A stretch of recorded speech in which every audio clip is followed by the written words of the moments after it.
The night was cold and unforgiving. Rain poured down in heavy sheets, soaking through thin layers of fabric, drenching everything it touched. On a lonely rooftop, a young woman knelt, trembling, not just from the chill, but from the storm raging inside her. In her hand, she held a phone, its screen glowing faintly, the digits of a number half-dialed. Her thumb hovered uncertainly, caught between courage and fear. She wanted to call, but the words stuck in her throat. Tears streamed down her cheeks, mixing with the rain, as she whispered to the empty night. It was supposed to be simple. Get in. Break his heart. Get paid. Walk away. A pause. A breath she could barely take. But now, I'm the one breaking. Her fingers loosened.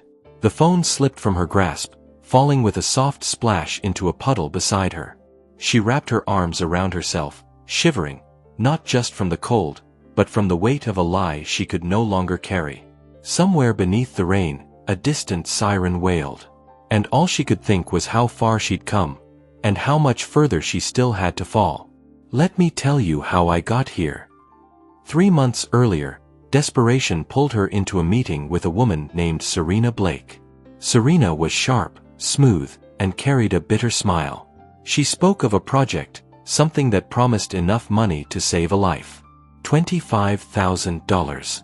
$25,000, Serena said, sliding a photograph across the table. The man in the photo was Julian Dane, a tech mogul infamous for his charm and coldness, a man who broke hearts like trophies.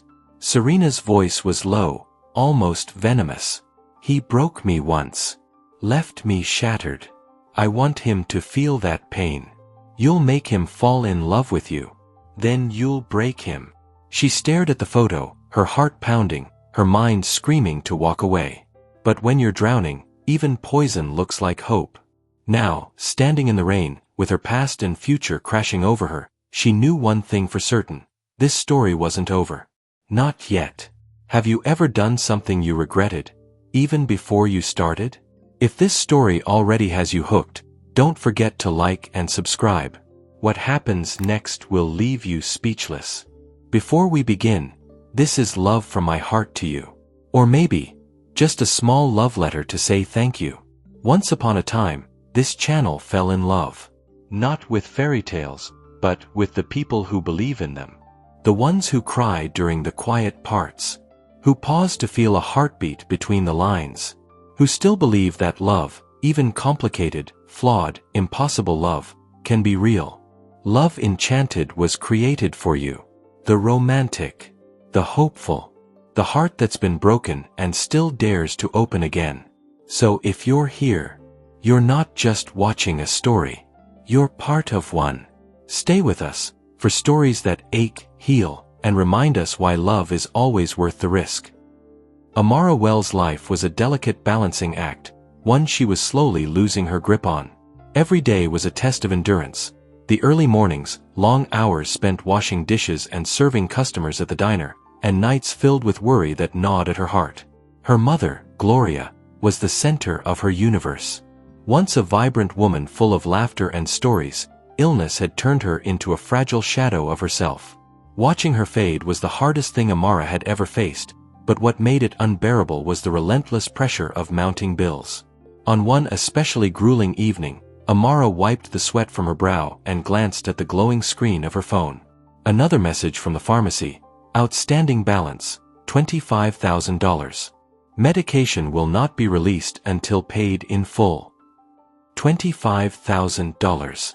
The figure seemed surreal, almost cruel. It was more than Amara had ever earned in a year, more than she could imagine scraping together. She bit her lip, forcing herself to focus on the customers, the orders, the endless demands of her job. There was no room for despair. Not here, not yet. When the diner finally emptied, she stepped outside into the humid night. The streets glistened under the streetlights, slick from a recent rain. She sat on a cold bench, clutching her tattered notebook, the one place her dreams still lived. The stories inside were a secret refuge, worlds where characters faced impossible odds and triumphed. But in the real world, hope was a luxury Amara could scarcely afford. Meanwhile, in a world far removed from these struggles, Julian Dane lived with a carefully crafted armor. As the CEO of a booming tech empire, Julian was used to power and control. Suits tailored to perfection, boardrooms filled with deference, and headlines that praised his brilliance. Yet behind the public image was a man shaped by a childhood of emotional neglect. His mother's absence had left a hole that no amount of success could fill. Love was something he learned to avoid, too unpredictable, too painful. Trust was a risk he wasn't willing to take. Julian's reputation as a playboy was both shield and sword. His relationships were fleeting, shallow. It was easier that way. Easier to keep people at a distance than risk the heartbreak he'd long feared. Enter Serena Blake, a woman burning with quiet vengeance. Once Julian's fiancée, Serena had loved fiercely and lost cruelly. Their breakup was a public spectacle, wounds laid bare for the world to see. The humiliation and pain had hardened her resolve. When she approached Amara, it wasn't kindness that motivated her, it was a cold, calculated plan. Amara was perfect, young, intelligent, desperate. Serena's words were sharp as knives. "He left me broken. Now, it's your turn to break him." The offer was staggering, $25,000. Enough to cover Gloria's medical bills and then some. Enough to give Amara a chance to breathe, to save her mother. The weight of the decision pressed heavily on Amara's shoulders. She wrestled with her conscience. Could she really hurt someone for money? Was it revenge or justice? And more importantly, was she strong enough to live with the consequences? Yet, faced with a choice between watching her mother suffer and becoming a pawn in someone else's game, Amara's desperation won. She said yes. But the world she was about to enter was far from what she imagined. Julian was not the ruthless villain Serena painted him to be.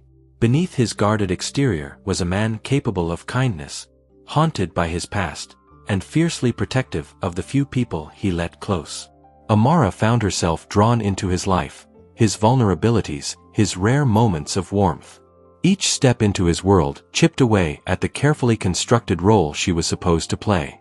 At first, Amara tried to keep her distance, reminding herself it was all a performance. But the longer she stayed, the more the lines blurred. Acting became feeling. Deception became truth. And with every stolen glance and shared secret, the stakes grew higher, not just for the money, but for the fragile hope that maybe love could survive even the darkest of plans. The question now wasn't whether Amara could complete her mission. It was whether she could live with what came after. This was more than a game. It was a journey that would test their hearts, challenge their beliefs, and force them both to confront the possibility that redemption might come from the most unexpected places. The plan had always been clear. Simple, even. But plans, as Amara quickly learned, rarely survive first contact. It was a rainy afternoon when Amara first, accidentally, bumped into Julian Dane. The city's bustle seemed to fade around them as they collided near the classics aisle of an old bookstore downtown, a place Julian frequented when he needed to escape the relentless pace of his high-powered life. She'd spent the morning rehearsing what Serena had drilled into her, confident but casual, distant but interested. But when their eyes met, the practiced lines dissolved into something far more unpredictable. Julian's eyes were sharp, dark and unreadable, but in them, Amara saw a flicker of surprise. He looked at her like she was an anomaly in his otherwise scripted world. "Sorry," Amara murmured, voice barely above the hum of rain outside. Julian didn't respond immediately. Instead, he studied her.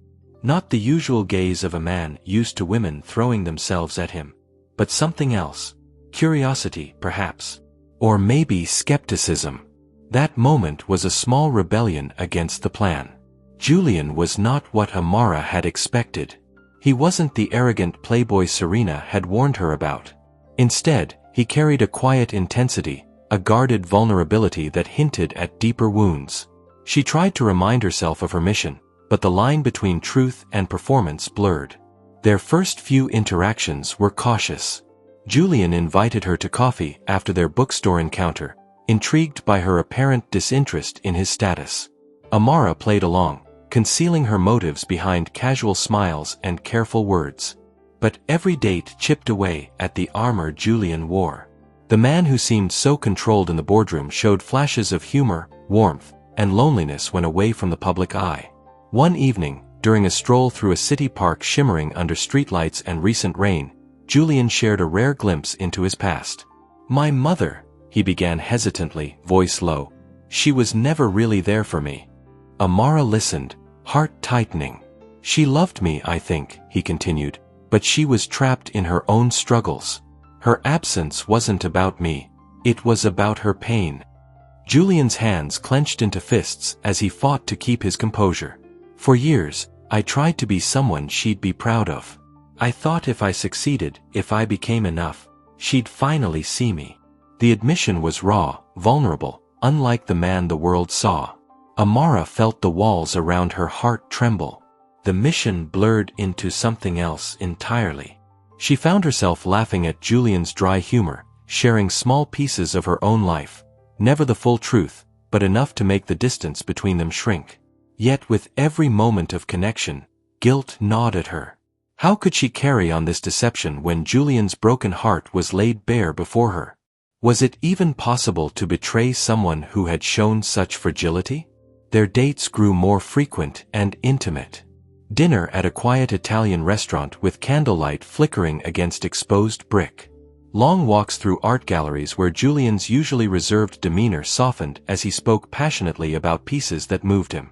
Late-night drives where the city lights blurred past, and for once, neither of them spoke of business or pain.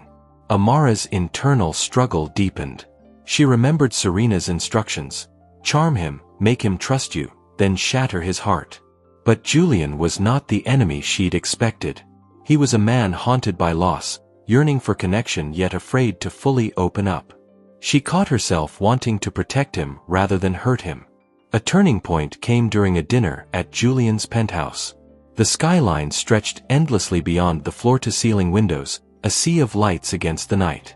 Julian, typically guarded, lowered his defenses. He spoke of his childhood, the emotional void left by his mother's absence, and the loneliness that had shadowed his success.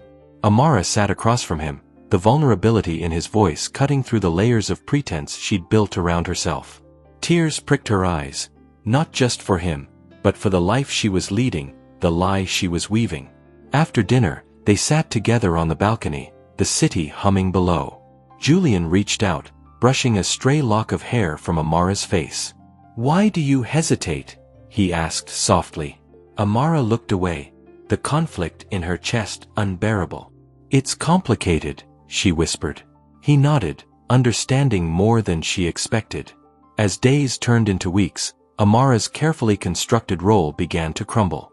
The mission Serena had set in motion felt like a weight pressing down on her soul. She wrestled with questions she hadn't anticipated. Could she betray someone so genuine? Could she live with the consequences? And the hardest question of all, was she falling for him? Yet, outside their bubble of growing intimacy, danger lurked. Serena watched from the shadows, her motives dark and unforgiving. The clock was ticking. Amara's choice could shatter not only Julian's heart but the fragile hope growing between them. Could you continue the lie if someone started showing you their broken heart? Let me know in the comments, and share this with someone who believes people can change.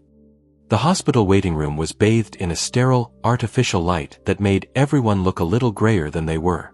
Amara sat on a plastic chair, her knees bouncing uncontrollably, her arms wrapped tightly around herself. The call had come just 30 minutes ago. Her mother had collapsed at home. The paramedics said she had difficulty breathing. They thought it was her lungs, fluid, maybe something worse. There had been so many warnings. She'd barely had time to grab her coat. Now she sat in a haze, surrounded by white walls, squeaking shoes, and murmuring nurses. Her heart hammered in her chest. She didn't hear him approach. But when Julian sat beside her, quiet as a whisper, something inside her broke. He didn't speak right away. He didn't ask questions or offer awkward condolences. He just took her hand in his, warm and grounding, and held it. Amara didn't know how he knew. She hadn't called. She hadn't sent a message. But there he was, like some impossible miracle she hadn't dared to hope for. For a moment, she wanted to pull away, to hide herself, to pretend she wasn't the girl wrapped in a lie, slowly drowning in her guilt. But his grip tightened slightly, firm but gentle, and she let herself breathe. They sat there for hours, watching doctors pass with clipped steps, announcements crackling faintly through intercoms, the occasional sob of another waiting soul drifting through the corridor. Still, Julian didn't let go. When the nurse finally came to update her, telling her that her mother was stable but would need close monitoring over the next few days, Amara nearly collapsed from relief. Julian helped her up, walking with her to the hospital room, where Gloria lay sleeping, pale and fragile against the sheets. Julian stepped back, giving her space, but didn't leave. That night, he didn't just stay, he protected her. He brought her coffee. He found a blanket when the hospital air turned cold. He sat silently beside her as she rested her head on his shoulder, not knowing when she had started to lean on him, only that she didn't want to stop. And in the quiet, the unspoken comfort of it all, she realized, she was in too deep. The next morning, after Julian left, Amara stepped outside to the hospital garden. She needed air, but mostly she needed space to think. The plan had always been transactional. $25,000 to seduce Julian, make him fall, then break his heart and walk away. It had been clean. Painless. At least in theory. But Julian wasn't cold or cruel. He wasn't the heartless mogul Serena had made him out to be. He was warm in unexpected ways. Thoughtful. Gentle in a way that was dangerous, because it reached her in places she had long forgotten.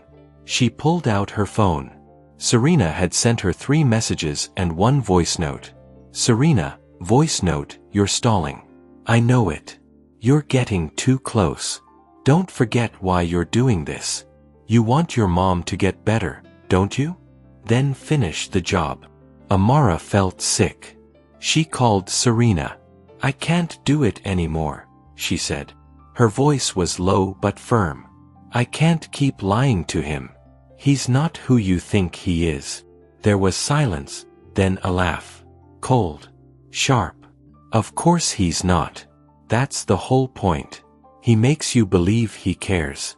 That's what he did to me. And when he's done, he throws you away. You don't know that. People change. Maybe he already has. Serena's voice dropped to a whisper. Walk away, and I release everything. All the messages. The setup. The proof that you were paid. You think he'll forgive that? You think love survives betrayal like this? Amara's hands trembled. Please. Don't do this. Then finish what you started. Or I will. The call ended. Amara sat on a bench, her chest caving in under the weight of her decisions. The tears came fast this time. She didn't wipe them away. They were hers to feel. That night, she opened the folder on her laptop. The one labeled, Project Mercury. Serena had given her the script, record a breakup, send it to him anonymously, vanish. Amara stared at the file. She'd recorded it weeks ago. A moment of pretend cruelty. She told herself it was necessary. That the pain would be temporary. That she could live with herself afterward. But now, no. Her hand hovered over the file. She dragged it to the trash. Clicked. Delete permanently. The screen went dark. She thought that was it. She thought she was free. But Serena was already watching. Weeks earlier, she had planted a tiny camera in Amara's apartment. A backup, just in case. She never trusted amateurs. And she was right not to. From her office, Serena watched the footage. Amara crying, talking to herself, whispering Julian's name like a prayer. Saying she couldn't hurt him. Serena smiled. You're in love, she whispered. Which means you're weak. And that makes this even easier. The next morning, Amara woke to find a package on her doorstep. No name. No return address. Inside was a USB drive. A note attached. Asterisk, since you couldn't do it yourself, let me help. Tick-tock. Her hands shook as she plugged it into her laptop. It was footage of her. Every confession, every tear, every moment she had dared to love Julian while lying to him. The screen faded to black. Amara stared in silence, her mouth dry. Serena had everything. Have you ever had to choose between protecting someone you love and hiding a truth that could destroy them? Tell me in the comments. And if you believe love can survive betrayal, share this with someone who needs to hear it. It arrived in an unmarked envelope. No name, no return address, just Julian's onyx black mailbox glinting beneath the rising sun. His assistant had left it on his desk that morning, buried under folders, sealed contracts, and untouched coffee. He hadn't noticed it until late afternoon, distracted by meetings and calls that filled his schedule like clockwork. But when his eyes finally fell on the plain, beige envelope, something in his gut twisted. It felt too intentional, too calculated. There was no stamp, no seal. Just his name, handwritten in sharp ink. Inside was a USB drive. Nothing else. Julian stared at it. Something about it felt off. No indication of who sent it. No subject. Just this simple, silent object daring him to unlock it. With an edge of caution and curiosity, he slid it into his laptop. What he saw shattered the careful life he had built around control. The video began in a cafe, one Julian knew, tucked away in a quiet neighborhood in Brooklyn. The camera was angled from above, like it came from a hidden surveillance feed. Two women sat across from each other. One of them was unmistakably Amara. The other, his ex, Serena Blake. The audio was clear. Serena, you get close. Make him fall. Then walk. Easy. I want it on video. The look on his face. I want him crushed. Amara, are you sure he deserves this? Serena, 25,000. Up front. For your mother. You want her alive, right? Julian froze. His lungs forgot how to function. The footage cut again. Now Amara was alone in what looked like her apartment, pacing. Practicing lines. Her voice trembled. Julian, I didn't mean to hurt you. This was all a mistake. I was paid. But I didn't expect to feel anything. Another clip.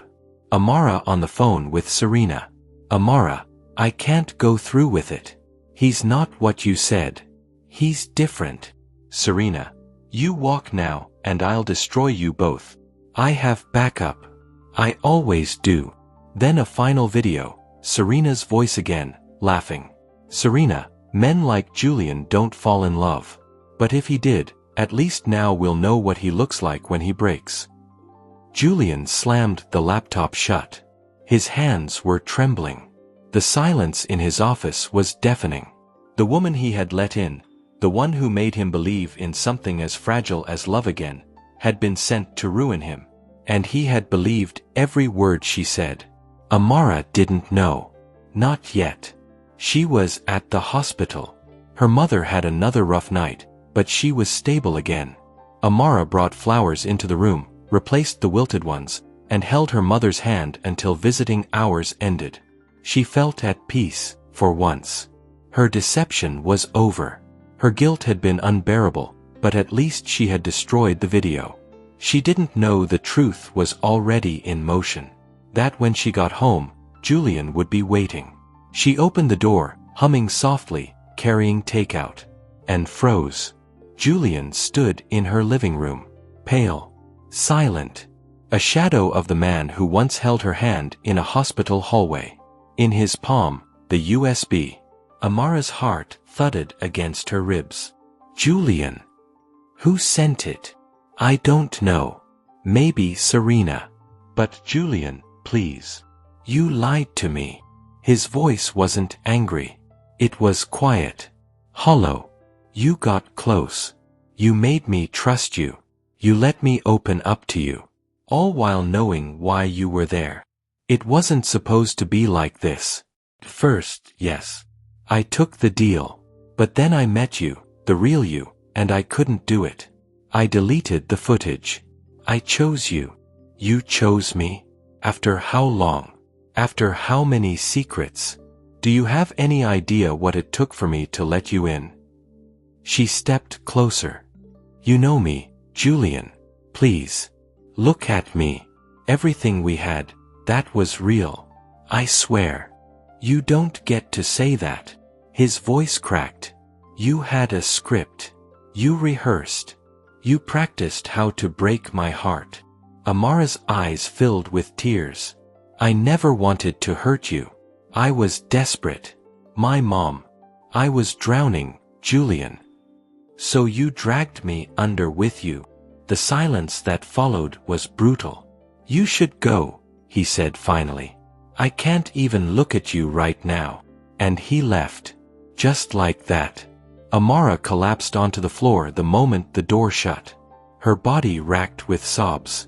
The weight of it all crushed her. The guilt. The shame. The love. It was too late. She had tried to be honest. But the truth came too late. Julian drove aimlessly that night. The city blurred past him, neon lights streaking like ghosts in the windshield. He thought about his mother's cold absence. Serena's cruelty. Every person who had taken from him in exchange for nothing. And now Amara. The one who had made him believe it could be different. He pulled over on a quiet street and sat in silence. Love, he thought, was just another illusion.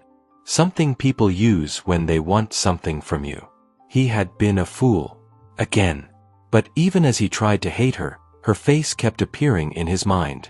The way she had cried at the hospital. The way she had looked at him when she said she loved him. Was it real? Could any of it have been? He didn't know. And not knowing was the worst pain of all. Flashbacks struck him like waves. He remembered the first time he truly loved someone. He was 20. Her name was Mia. She was the daughter of his mother's friend, a painter, kind, wild. He thought they were forever.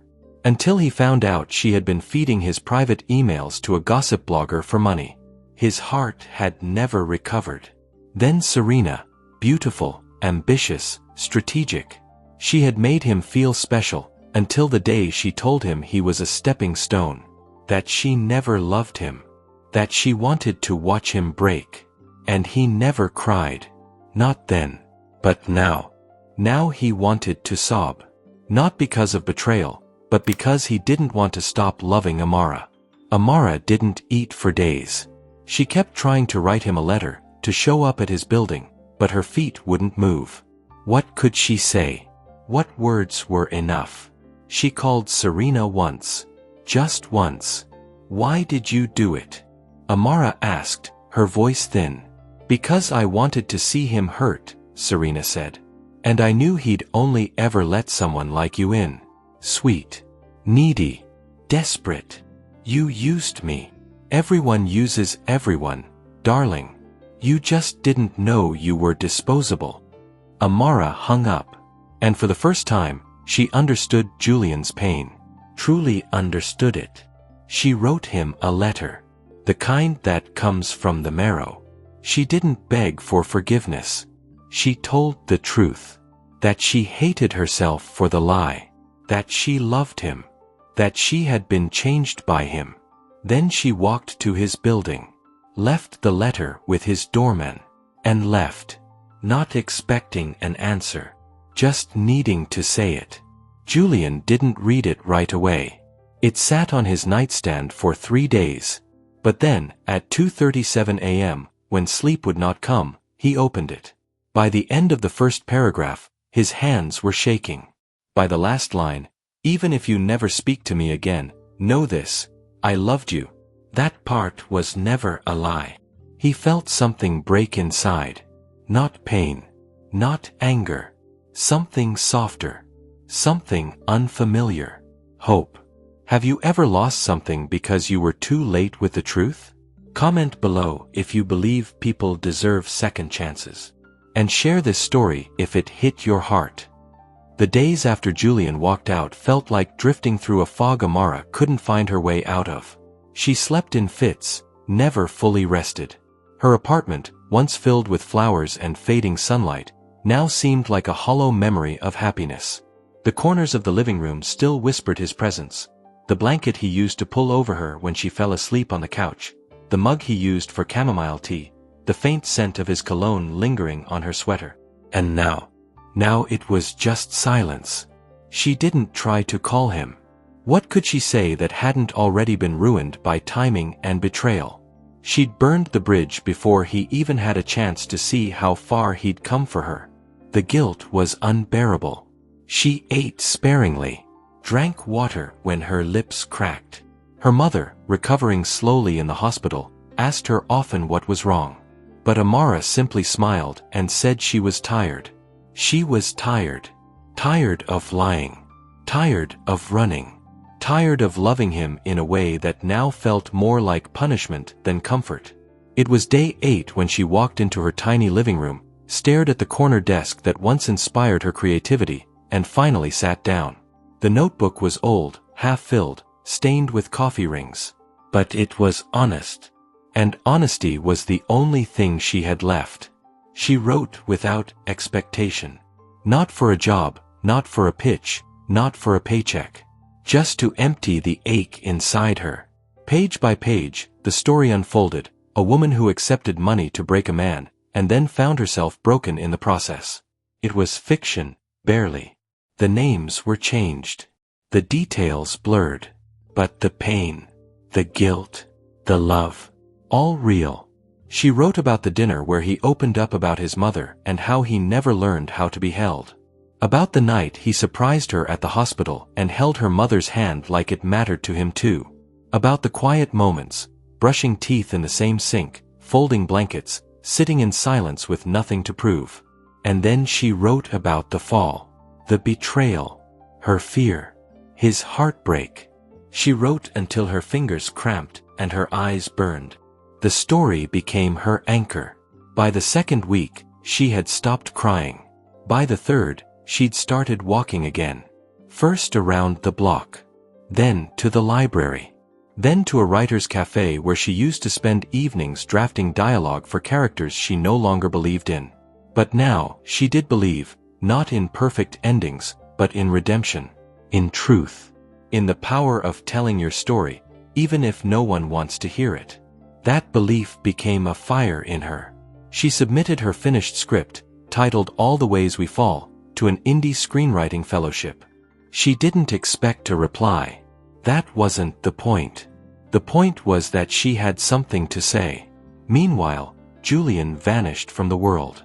He canceled every public appearance, turned down interviews, missed board meetings, left messages unread. His PR team scrambled to cover for him, claiming he was traveling abroad, working remotely.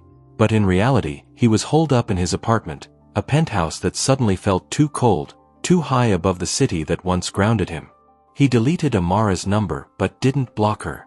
Every day, he stared at his phone like it might blink to life. Like she might call, even though she hadn't. He rewatched the video Serena had sent, not because he didn't believe it, but because he was punishing himself. He didn't even know who to be angry at anymore. Her. Serena. Himself. He kept replaying her voice in his head. I chose you. That should have meant something. Maybe it still did. But he couldn't forgive the lie. Not yet. Maybe not ever. One afternoon, his longtime friend and business partner, Marcus, showed up unannounced. Julian didn't answer the door. So Marcus used the emergency key. He found Julian in the dark, blinds drawn, an untouched bowl of soup on the table. You planning to rot in here, or what? Marcus asked bluntly. Julian didn't look at him. You don't understand. No, Marcus said, sitting across from him. You don't. She messed up. Big. But you can't keep letting betrayal write your life. Julian's jaw tensed. You've been hurt, man. Over and over. And now you've got this wall so high even you can't see past it. You think punishing yourself makes you stronger? It doesn't. It makes you lonely. What do you want me to do, Marcus? Just forget it all happened. No, Marcus said softly. But maybe remember the moments that did mean something. If they were real, then what are you doing wasting your life trying to erase them? The words stuck with him. Julian sat with them in the silence that followed. Maybe the truth was somewhere in between. Maybe she did love him. Maybe she had changed. Maybe the lie was the beginning, not the whole story. He didn't know. But he wasn't sure he wanted to carry the bitterness anymore. Amara finished the script in 17 days. It was rough, but it was hers. The first draft of All the Ways We Fall, a fictionalized story of heartbreak, vulnerability, and the fragile line between betrayal and redemption. She printed the final version and held it in her hands like it was sacred. Then she stared at it for 3 hours before slipping it into an envelope. She didn't include a note. No explanation. Just the title page, and the words, "For Julian. If you're ready." She mailed it. Then waited. Not for an answer, but for peace. Julian got the envelope 4 days later. He almost didn't open it. He recognized her handwriting and felt the familiar ache in his chest. But something about the weight of the pages, the quiet, unassuming presence of it, compelled him. He read the first page standing up. By the third, he was on the couch. By the end, it was 2 a.m. and he was crying, really crying, for the first time in years. It wasn't the story alone. It was her honesty, her pain. The way she painted herself not as a victim, not even as a hero, but as someone learning to love herself through the wreckage. In the story, the girl walks away. Not because she stops loving the man, but because she realizes that real love means not destroying the people you care about, even if it costs you everything. That line sat with him. He closed the script and stared into the dark. Then he whispered into the silence, "I never stopped loving you either." 2 weeks later, Amara received an invitation to a local film showcase. Her script had been selected as a finalist.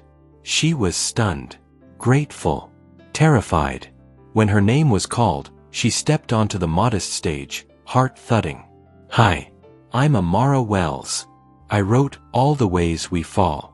It's about love. But not the kind you think." She paused, finding the courage. "It's about what happens when you hurt someone, not because you wanted to, but because you didn't know who you were yet. And it's about what it means to stop running from your mistakes." There was silence. And then, warm applause. In the back row, hidden beneath a low baseball cap, Julian sat. He didn't approach her that night. He just watched, listened, felt. And he realized something. The woman he loved hadn't betrayed him. She had been finding herself. And maybe, so had he. Have you ever had to let go of someone, just to find yourself first? If this chapter moved you, don't forget to like, comment, and subscribe. And tell us, do you believe people can truly change? Time passed, not in a sweeping cinematic montage but in the quiet, often unnoticed ways hearts learn to carry on. Amara stopped counting the days since Julian left. She no longer tracked the hours between missed calls or replayed every conversation in her mind. Instead, life began to hum again. Softly, imperfectly, but honestly. Her mornings started with a ritual she had almost forgotten. Brewing tea, the steam curling up like a fragile hope. The constant worry for her mother eased with every small improvement. Each breath her mother took a victory. Their short walks in the garden behind the clinic grew longer as her mother regained strength, laughter returning to their conversations like fragile birds daring to sing after a storm. Amara's days were filled with quiet work, edits on her script, notes to herself, cups of black coffee at dawn. Her apartment, though still sparse, no longer felt like a mausoleum of memories but a place where she could breathe. She wrote to heal, not to perform, allowing the story she'd started in Heartbreak to grow roots. The script, All the Ways We Fall, did not explode overnight. It wasn't viral or trendy, but it found its way slowly, into the hands of a filmmaker who adapted it into a short film for a local festival, and into classrooms where students dissected the raw emotions behind betrayal and forgiveness. Public speaking engagements came next, nervous moments where Amara shared her story. Not the headline drama of seduction and deceit, but the quiet resilience of rebuilding trust and self-love. The applause was humbling. People came to her afterward, sharing their own stories of heartbreak and healing. Through this, Amara found purpose beyond pain. Yet beneath her growing peace, a soft echo remained, the lingering shadow of Julian's absence. Amara did not wait for him. That chapter was closed, sealed with honesty and acceptance. But the love she held for him had not vanished. It had transformed. Real love, she realized, wasn't about possession or perfect timing. It was about presence, courage, and sometimes, letting go. One evening, golden hour filtered through the city's haze as Amara stepped into her favorite cafe, a cozy hideaway wrapped in ivy and soft jazz, with lemon scones that reminded her of simpler times. She paused at the door, heart fluttering unexpectedly. There he was. Julian sat by the window alone, a worn record sleeve clutched in his hands. Their eyes met. Time slowed.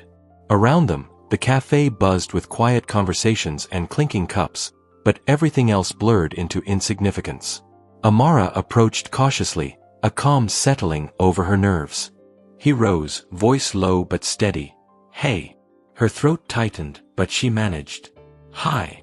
They sat at the same corner table from their second date, the one where Julian had insisted she try a flaky croissant, and she had, eyes bright with surprise. The memory was bittersweet. Julian placed the record on the table. "Do you remember this?" he asked. She smiled softly. "Nina Simone. I Put a Spell on You. It was the first record we ever listened to together." He nodded, eyes lingering on hers. "The moment I knew I could fall for you." Silence stretched, thick with unspoken emotions. "I read the script," Julian said finally, voice rough with vulnerability. "Every word. I've read it 3 times. Amara exhaled, not quite sure what she expected, but knowing this was a moment she had to face. Julian continued, "You did break my heart, Amara. But I think it needed breaking." She looked up, startled. He leaned back, eyes steady and raw. "I built my life on control and distance. I let pain shape who I thought I had to be.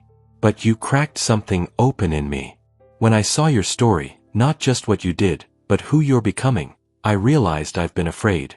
Afraid of being seen, of being vulnerable." Tears threatened, but they weren't sadness or guilt. They were release. "I'm not asking to pick up where we left off," he said gently. "I just wanted to see you again. As we are now. 2 different people. Maybe better ones." Amara nodded slowly. "I don't know what comes next. But I know who I am now. I'm not the girl who ran away from consequences. I'm not a script for hire." Julian's smile was softer, more real than the polished mask he'd worn in interviews. They talked for hours. Not about Serena, not about betrayal. Instead, they shared stories of healing. Amara described her workshops teaching writing at the community center, the tentative hope in her mother's recovery. Julian admitted he'd started therapy, a step he never imagined taking. He spoke of selling one of his companies, downsizing his life, finding joy in cooking instead of coding. It wasn't dramatic. No grand declarations or passionate confessions. It was ordinary, and that made it beautiful.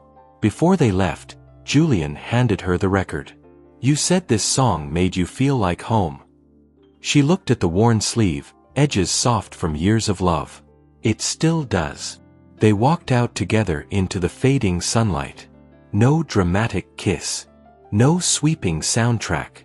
Just 2 people choosing presence, honesty, a new beginning built on truth. The weeks following their reunion were slow but steady. Amara continued to pour her heart into her work, refining her script, attending meetings with filmmakers, and embracing the community that had rallied around her story.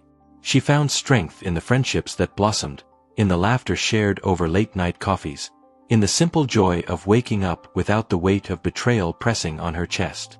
Julian, too, embraced change.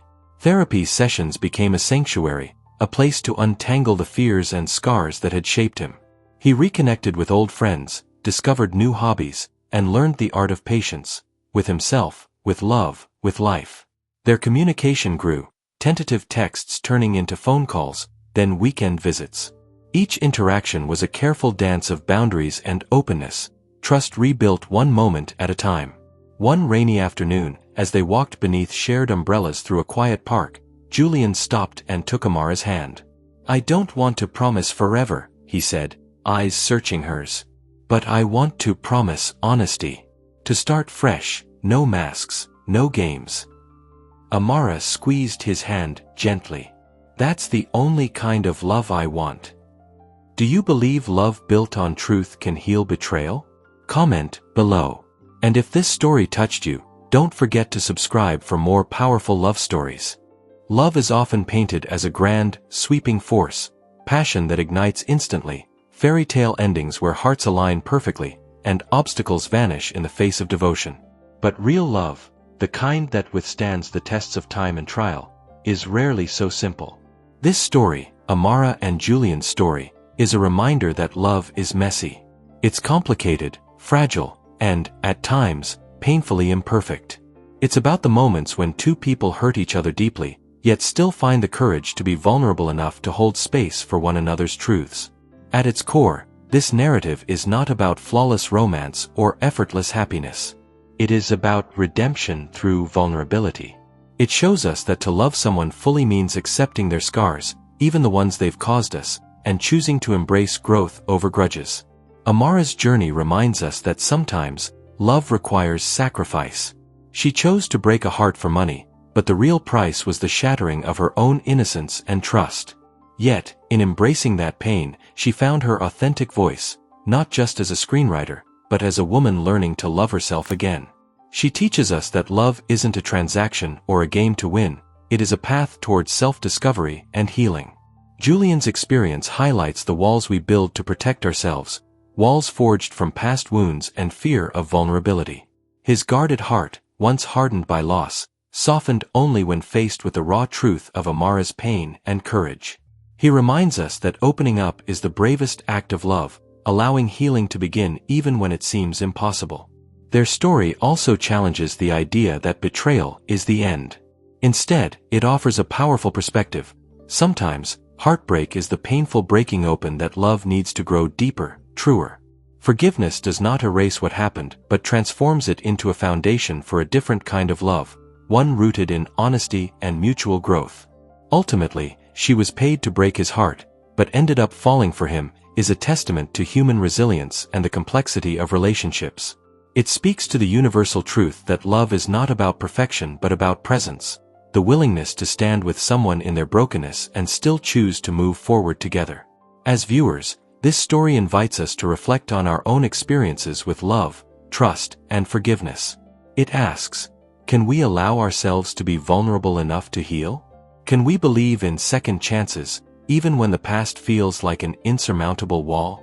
Can we embrace the messy, beautiful reality that love, at its best, is imperfect but healing? Thank you for joining us on this journey. If this story moved you, don't forget to like, comment your thoughts, and subscribe to Love Enchanted for more stories that explore the depths of human connection, hope, and redemption.